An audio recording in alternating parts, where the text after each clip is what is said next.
Okay, confession time. When I first became a manager, I thought leadership management was all about control. You know, being in charge, calling the shots, making sure people followed the plan. Here's what I learned the hard way. Control in that way makes people shut down. You don't get the best results, you don't get engagement, you don't get trust.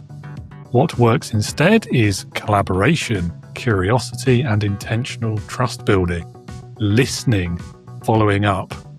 Because that old school command and control style of so-called leadership, which, if we're really being honest, is just entry-level management, was all that I'd ever experienced in the workplace. It was all I knew. It was the only example I had to follow. And it reminds me of the ill-fated Commander Garner in the Battlestar Galactica remake. Had to get my sci-fi reference in for the day. Sorry, everyone.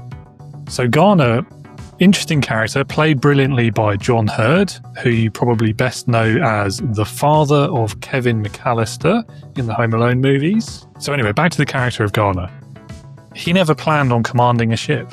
He was an engineer. His happy place was the engine room, where everything could be controlled, predicted, set by the clock, by your watch.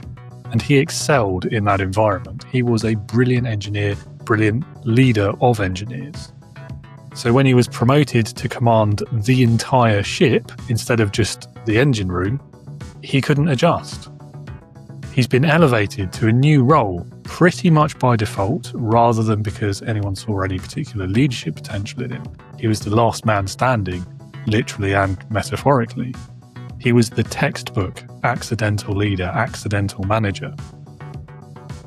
And through no fault of his own, he was very quickly out of his depth. Where he went really wrong, however, was rather than seeing this fact, admitting it, or even seeking advice from his team — he had some very capable leaders around him — he instead tried to apply that by-the-clock approach that had always served him as an engineer. Applying that mindset to leading people just didn't compute. Garner did learn a bit as he went. He recognised that people were important too, not just machines and things, and he tried to emulate what he saw as a good leader. But in the end, it just didn't pan out for him. And getting into the sci-fi geekiness of it a little bit, there is a huge irony here in a human leader having an inflexible mindset, stuck in a control before leadership setting, and treating people like things, when the whole setting of Galactica and the universe in that story is about humanity fighting against the soulless machines. And ultimately, actually no, in case anyone hasn't seen it, no spoilers, side note, go and watch it, it's amazing. This all brings me back to that famous quote by Admiral Grace Hopper, a real world admiral, by the way, not a science fiction one. And that quote being, "You manage things, but you lead people." So say we all.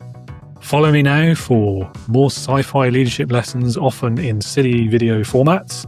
And if you want to access more resources, knowledge, and support for your own leadership journey, then come and join my online community, Integrity Leaders. Step aboard our virtual starship today. Link is in the comments.